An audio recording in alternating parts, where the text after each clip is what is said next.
ಸರ್ವರಿಗೂ ಸಮಪಾಲು ಸರ್ವರಿಗೂ ಸಮಪಾಲು ಎನ್ನುವ ಶ್ರೇಷ್ಠ ಧ್ಯೇಯ ಉದ್ದೇಶ ಹೊಂದಿರುವ ರಾಷ್ಟ್ರೀಯ ಪಕ್ಷ ನಮ್ಮ ಕಾಂಗ್ರೆಸ್ ಪಕ್ಷ. ಕಾಂಗ್ರೆಸ್ ಪಕ್ಷದ ಗತ ವೈಭವವನ್ನ ಮರುಕಳಿಸುವ ಯೋಚನೆ ಇದೆ. ಆ ಮುಖಾಂತರ ಕಾಂಗ್ರೆಸ್ ಪಕ್ಷದ ತತ್ವದಲ್ಲಿ ನಮ್ಮೆಲ್ಲರ ಬದುಕು ಬಂಗಾರವಾಗಿ ಬೆಳಗಬೇಕೆನ್ನುವ ಉದ್ದೇಶದಿಂದ ನಾವೆಲ್ಲರೂ ಕಾರ್ಯಪ್ರವೃತ್ತರಾಗಬೇಕು.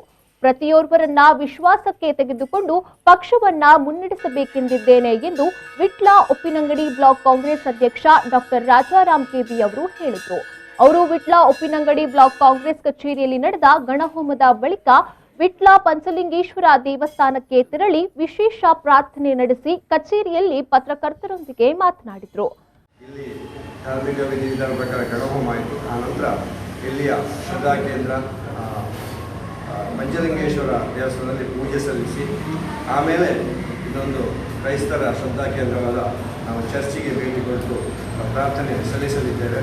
ಹಾಗೆ ಶಪಕ್ಕ ಹೇಳಿದಾಗೆ ನಾವು ನಾಡ್ದು ನಮ್ಮ ಎಲ್ಲ ವಿಧಿವಿಧಾನ ಆದಮೇಲೆ ಪದಗ್ರಹಣ ಆದಮೇಲೆ ಕೊನೆಗೆ ನಮ್ಮ ಮುಸ್ಲಿಂ ಬಾಂಧವರು ನಮ್ಮ ಉಪವಾಸ ವ್ರತ ಬಿಡುವ ಸಂದರ್ಭದಲ್ಲಿ ಮುಕ್ತಾಯ ಸಂದರ್ಭದಲ್ಲಿ ಅವರೊಂದಿಗೆ ಒಂದು ಇಫ್ತಾರ್ ಕೂಟ ಆಚರಣೆ ಮಾಡಿ ನಮ್ಮ ಧ್ಯೇಯದ ಪ್ರಕಾರ ಸರ್ವಧರ್ಮೀಯರಿಗೆ ಒಂದು ಒತ್ತು ಕೊಡುವಂಥದ್ದು, ಈ ದೇಶದ ಸರ್ವ ಜನಾಂಗದ ಶಾಂತಿಯ ತೋಟ, ಆ ಶಾಂತಿಯ ತೋಟದ ಮಂದಾರ ಪುಷ್ಪಗಳು ಮಂದಾರ ಪುಷ್ಪಗಳು ನಾವೆಲ್ಲ ಆಗಬೇಕನ್ನುವುದೇ ನಮ್ಮ ಪಕ್ಷ. ಮಾಜಿ ಶಾಸಕರಾದ ಶಕುಂತಲಾ ಟಿ ಶೆಟ್ಟಿ ಅವರು ಮಾತನಾಡಿ, ಯುಗಾದಿ ಎಂದರೆ ಬೇವು ಬೆಲ್ಲ ತಿನ್ನುವ ದಿನ.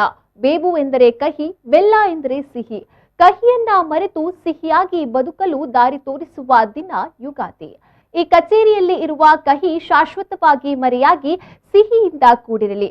ಹೊಸ ಅಧ್ಯಕ್ಷರು ಎಲ್ಲರ ಮಿತ್ರರಾಗಿ ಪಕ್ಷವನ್ನ ಸದೃಢವಾಗಿ ಕಟ್ಟುವಂತಾಗಲಿ ಎಂದು ಶುಭ ಹಾರೈಸಿದ್ರು. ಜಾತ್ರೆಯ ಈ 3 ವಿಚಾರದಲ್ಲಿ ಶುಭ ಕೋರ್ತಾ ಇದ್ದೇನೆ. ಜೊತೆಗೆ ಮುಸ್ಲಿಂ ಬಾಂಧವರ ರಂಜಾನ್ ಇವತ್ತು ಆರಂಭ, ಅವರಿಗೂ ಶುಭ ಹಾರೈಸ್ತಾ ಇದ್ದೇನೆ.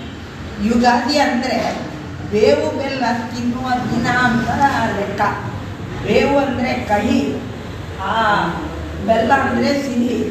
ಕಹಿಯನ್ನು ಮರೆತು ಸಿಹಿಯಾಗಿ ಬದುಕಲಿಕ್ಕೆ ದಾರಿ ತೋರಿಸುವ ದಿನ ಯುಗಾದಿ.